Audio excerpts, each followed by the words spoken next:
Well, hello, writers. Welcome to episode number 444 of Ink in Your Veins.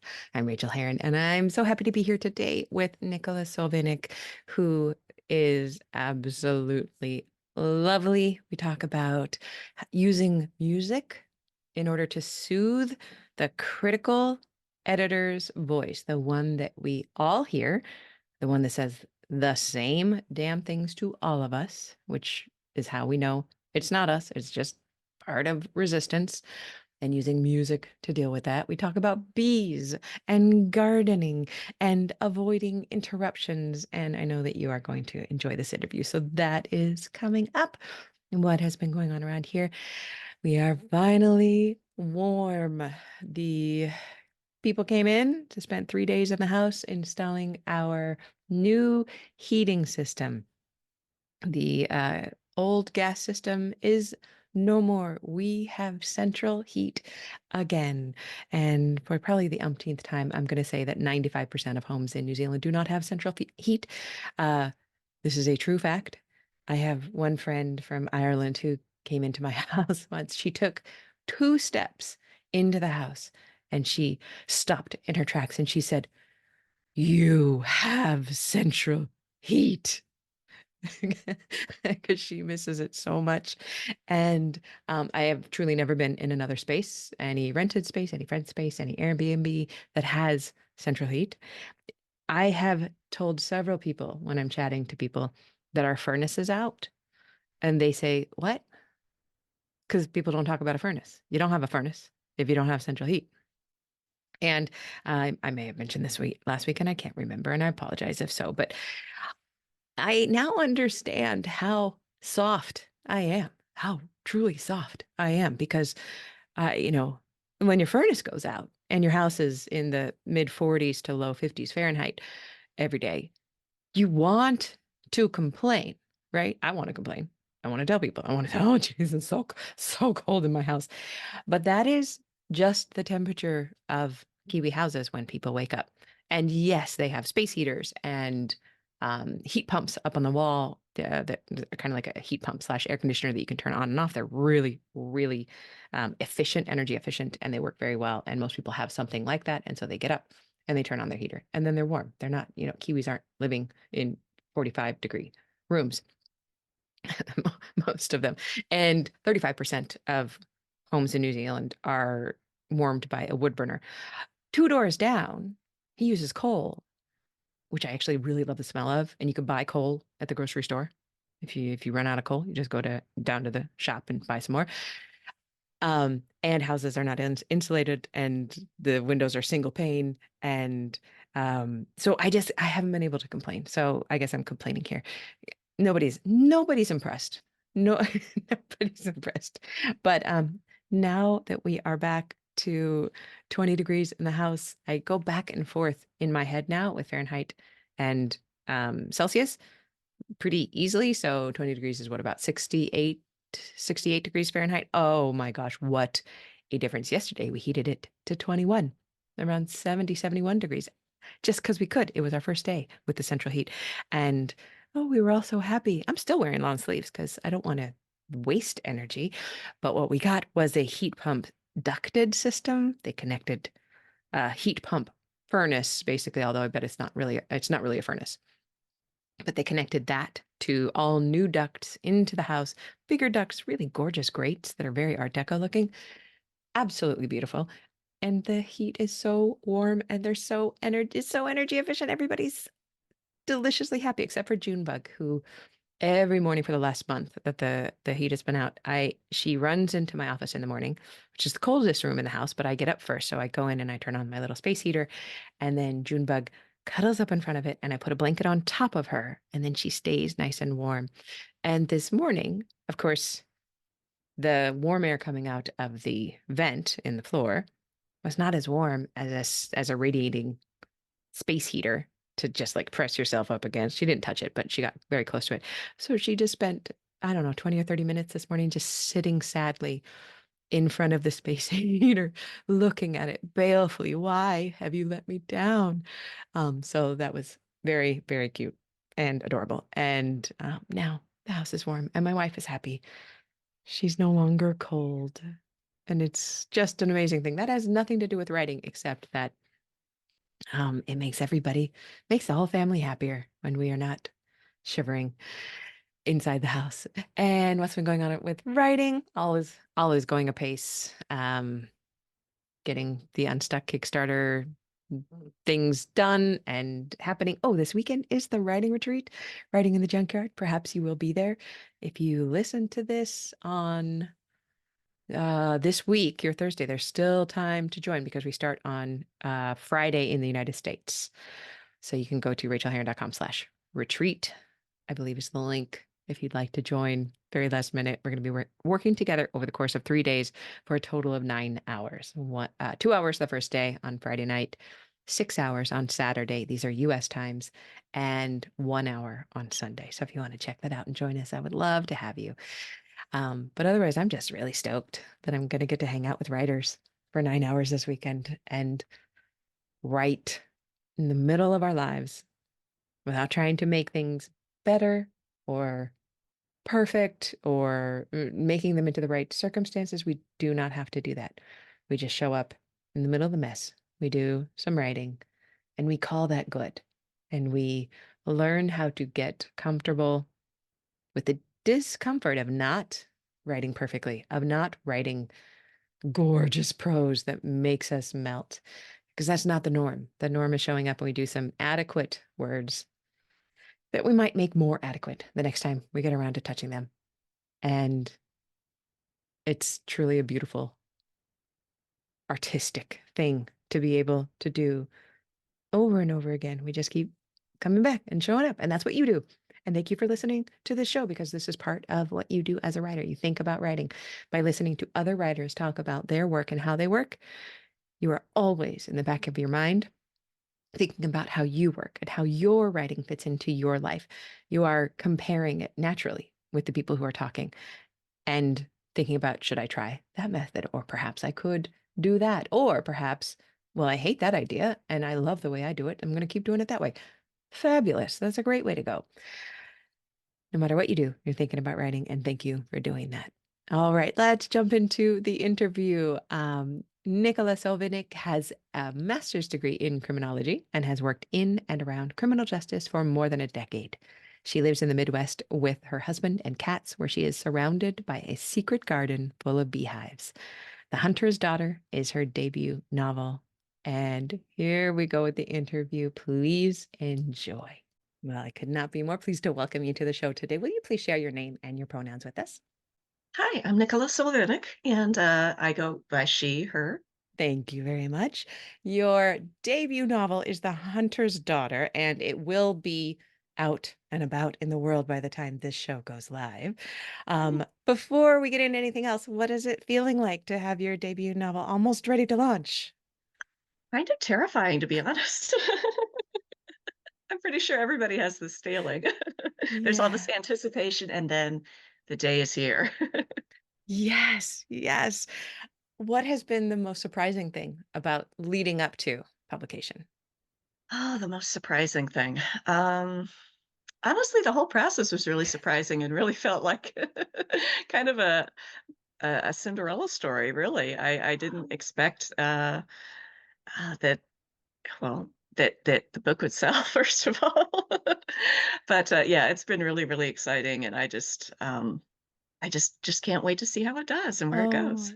we know that publishing is a very long haul from sale to publishing. What was how long did it take from making the sale to having it come out? Oh, I think it took about a year and a half. Yeah. You know, Just it seemed like a pretty very long speedy. time. It's Yeah, it seemed like a long time, but also very, very quick. That's good because I've been hearing that some books have been about 2 years out. My most recent book is going to be about 2 years from signing to publishing. So I like hearing a shorter one. That's good. Maybe we're getting Yeah, back to yeah, yeah. closer to normal. Awesome. Mhm, mhm, Well, mhm. on this podcast, we love to talk about process. Will you please share your writing process with us? Well, I think one of the surprising things for me is that I, turned out to do this book as a pantser. I always thought that that I would have to, thoroughly outline everything and have everything nailed down and know exactly where I'm going and, how I'm gonna get there. But this book just turned out to be a stream of consciousness thing. Um, Wow. That's I have wild. yeah, it really was weird because, I've have, some books that I've outlined that are living in shoe boxes under my bed, and they are never gonna see the light of day, but Yeah. this one was different somehow, and, yeah. I think that I'm learning that if I turn over a big portion of the project to my subconscious, I can just kind of let it do some of the work. And Mhm.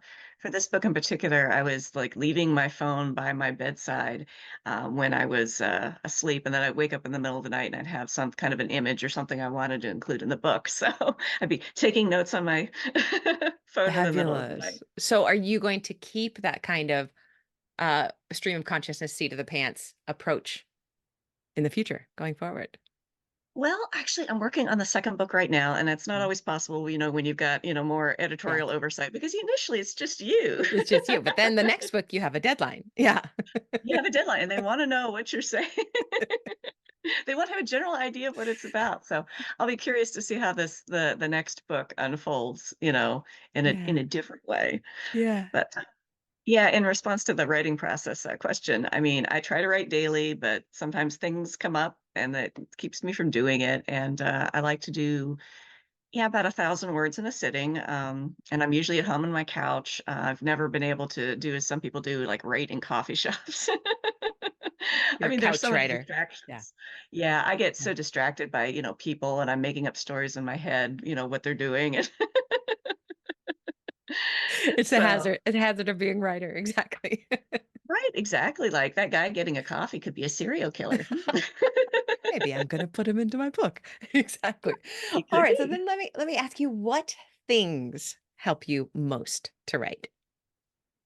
Well, a couple of things. I think going back to the coffee shop thing, the first thing is managing interruptions. I really like to try to Mm. set up some time when I'm not going to be disturbed. And listening to music definitely helps, I think. Mhm. I have a super critical inner editor that just, Mhm. and I feel like the music sort of occupies that super critical voice in my head that tries to edit while I'm drafting. What a great way to say that. I know a lot of people, I mean, most writers, I think, have that critical voice. And a lot of people talk about music, but I've never heard anyone say that clearly. Like the music fills that spot that that critic might be chirping at you, but there's music there. Do you use words in music or does it have to be wordless? I can do both. I can do Wow. both. Sometimes I come up with playlists for whatever I'm working on, but yeah, Yeah. the inner critic needs something else to focus on, not what I'm doing right now. That is such a great tip. I really, really like that. And then how do you manage the interruptions? Because that's a big one. Oh, well, most of my interruptions these days are feline because we have 4 and Oh, I none of them are intruding at the moment, but there's always a chance. I hope so. Yeah, yeah. Well, we'll see. I think I got most of them corralled, but there always could be one just kind of hopping up and demanding, as they demand Yep. everything. Yep. Uh, but working from home really helps for me because I can Yeah. I can I can blot things out and have the house to myself and Yes. just focus on what I'm doing. Yeah. House to yourself is such a gift. I'm not getting that much lately. Oh, I'm so sorry. No, it's all good. What are the most exciting what's the most exciting thing that you've ever realized about your writing process? Well, I think like we talked about earlier, that I turned out to be a pantser when I tried very hard to be a plotter. That must have felt exciting, honestly.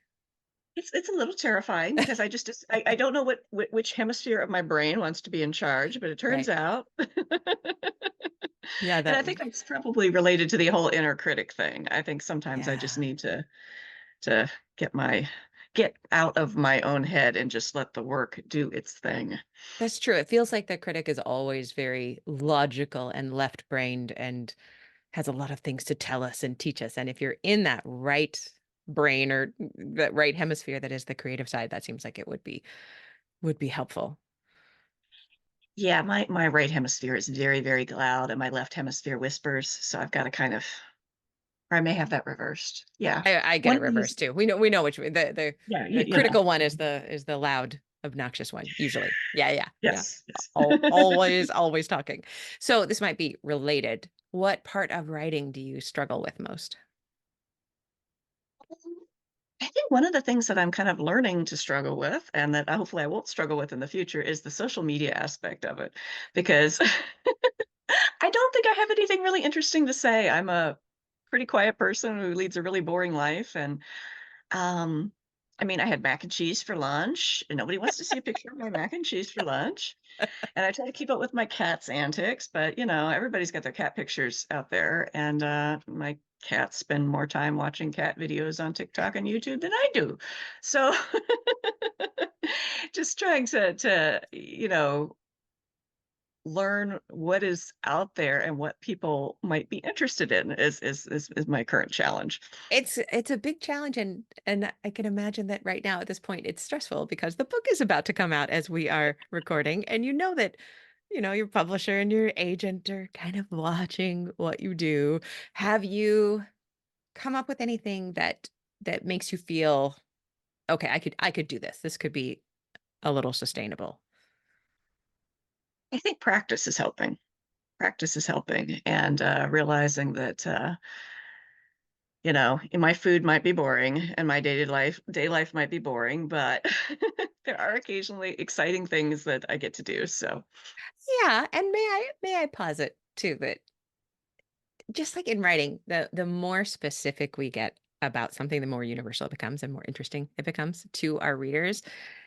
I don't find anybody boring that I follow on social media. Like, oh, I want to see the minutia of their lives. I want to see the little things because then it makes me feel connected to them. I don't want to follow exciting people. I do want to see all of the cat and the dog videos. I do want to see the meals. I do want to see the person sitting at their desk, what their desk looks like. What I think a lot of people really value that specificity that ties you to them. So I would encourage you to lean on that. I think that's lovely. okay, It's thanks. a Maybe I'll put some pictures of my garden out there. One of the things I've been oh, toying about putting in social media is I live in an urban area, but I've built this, really, dense, garden over the last decade or so, and, hives of bees have moved in of their own. absolutely. I have 6 hives of wild bees out here, and they just do their thing, and the local university comes in, and they study them, and they're like, "Oh, yeah, we took accounts of this and that." I'm like, "Okay, fine. Ha glad that helped. Have fun." See, I'm already like riveted. That is in your bio, and I was going to ask you about it. The secret garden full of beehives. I assumed that you were a beekeeper and you'd put in those beehives, but they came to you, which is magical. You build it, they will come, and, I was so excited because, last year I got my first hummingbird moth, which is not a bee, but it looks like this teeny tiny little hummingbird with stripes, and it bats its wings very, very fast like a hummingbird does, and at first I thought it was a baby hummingbird, but then I looked it up, and it's a hummingbird moth. It's a species of its own. It's our only diurnal moth here. So Wow. I just get excited about that kind of stuff.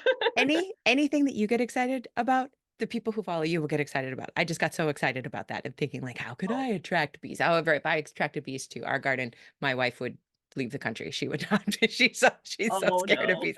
I love bees though.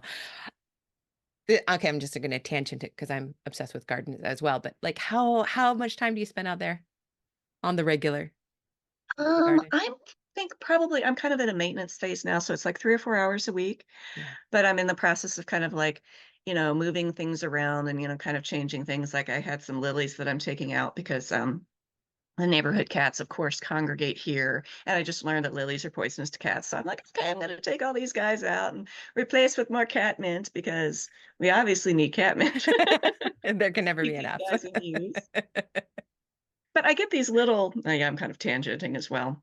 We get these little brown snakes that are probably about the size of a pencil, and they're called decay snakes. Mhm. And they live under the mulch and eat slugs, and they're totally harmless. But it always makes my day whenever, I'm digging or I'm moving a rock or I'm weeding or something, and one of those little guys comes out to say hi. You have created an ecosystem for them. They I those do. things live out there because you do this. I am obsessed with compost. Like, I I think Oh, about compost all the I'm a bokashi queen, and, it's oh, awesome. yeah, right? We get Yeah, excited yeah, about yeah, yeah. these things, and these are points of connection. These are things that I would love to see, and you sparkle when you talk about them. You sparkle. Go ahead and put them out there, and eventually, you know, maybe that there will be a whole garden thriller somehow. Mm. I don't know. All right, so can you share a craft tip with us of any sort? Yeah. I think one of the things that really helped me with this book was picking a voice and a point of view early. Mhm. And I wanted this book to feel very intimate and close to the protagonist. And I realized after I wrote it, it would have been a completely different book with a third person or multiple point of views. And I think it's important, whichever approach you take as a writer, is to identify the most important characters in the story and focus on them. And when you're writing from a person's point of view, no matter who that person is, they're the hero of their own story, even if they're the villain. Yeah. So I think that's my best trick. Is the whole old saw about everyone is the hero of their own story. Yeah. What did you love most about the main character in The Hunter's Daughter? Well, in terms of her voice, what was the most enjoyable? In a lot of ways, I think her voice was dreamy and also sometimes harsh, and her perspective on reality changes pretty frequently. And, I just kind of love the whole idea of an unreliable narrator from the start because, I wanna figure out I mean, when I'm writing it, I didn't know how it was going to end up. Right. Right. So it was So it's surprising fun. you to she was surprising you as you went through too. Oh, I love that. What about a mindset tip of any sort for writers? Um, I think really that communing with the work without interruptions is important, and it's so hard to do because our phones are going off all the time, and somebody Mhm. always needs us for something, and there's always background noise, and there's always just other stuff that we should be doing, whether it's, laundry or paying bills or doing this and doing that, but just to give the story some time, some sacred time, and some focus. And, as far as writer's block goes, there are some days I really don't necessarily feel like writing, but I do it anyway to keep the momentum going. And if I leave a project for too many days, it's a lot harder to get back into it. So much harder. It gets Oh, exponentially harder every extra day that is between us and the work, don't you find? yeah, I Yeah. do. And I put a lot of pressure on myself. Again, this is that inner critic that Yeah. just, goes on and on and on. But I keep thinking, oh, whatever I write has got to be perfect. And the longer I'm away from the project, the more perfect I feel like it has to be when I return. And it Ooh. just builds this thing. What a great way to say that though, because we do have to cultivate that acceptance of imperfection. And Mhm. that is easier done little by little, day by day, on all the planned writing days rather than because it just gets we need to be more perfect by the time we show up. That's rich and true, I believe. May I ask you what is the kindest thing you've ever done for yourself as a writer? Oh, it's probably the whole trying to overcome perfectionism thing because, like we've talked about, the voice of my inner critic is just brutal sometimes. And it's hard to get going because it's not going to be perfect. And I know it's not going to be perfect. And there are going to be things I'm going to have to fix. Nobody ever completely vomits out a perfect book. I don't know that there is a perfect book in the world to begin with, Right. but, Yep. you know, it's something to be shaped. And, like they say, the perfect is the enemy of the good. Sometimes I just need to try to get the good out there. And that the most important thing for me is to try to get in touch with theme. Once I feel like I know what the theme is, I feel like the story gets revealed and then I can rest easier because I'm kind of in this river-like flow with the story rather than Ooh. trying to force it. Where does theme reveal itself to you? I'm one of those people that theme doesn't usually reveal itself to me until like the second draft. But some people get it earlier. Where do you uncover it? I think for this book, it was probably the last third. Yeah. And then I was able to look back and say, "Okay, when I said this in chapter 2 and I said this in chapter 3 and whatever, I can see Ah, what I meant then and how it connects together to the end." And then the last part of writing the book is just a downhill slide of, "Okay, I've gotta pull all these little pieces together." And that's isn't what I that meant back then, but I didn't know that's what I meant back then. it's magical when that happens, when we feel that all come together. Oh, I love it. Can you tell us about a moment, please, when you knew you had ink in your veins? I had ink in my veins. I think I knew for real when I got the call from my agent, Caitlin Lasdell, that my book had sold. She called and she says, Are you sitting down? And I said, Well, I can be. And then all of a sudden, boom, it was real, because, I can love a book and she can love a book, but that doesn't necessarily mean that anybody else is going to love the book. And to get some kind of concrete affirmation that, hey, somebody else loves the book as much as we do was just huge. And then I think it felt very concrete and real because before then it was just sort of an abstract. Let's put this thing out in the ether and see if anybody bites. Yeah, it's true external validation, and they're not doing it to be polite. They are saying, "We love it, and we'd like to give you some money for it." So, I love that. as a business venture. The best. All right, will you tell us about the best book that you read recently, and why did you love it?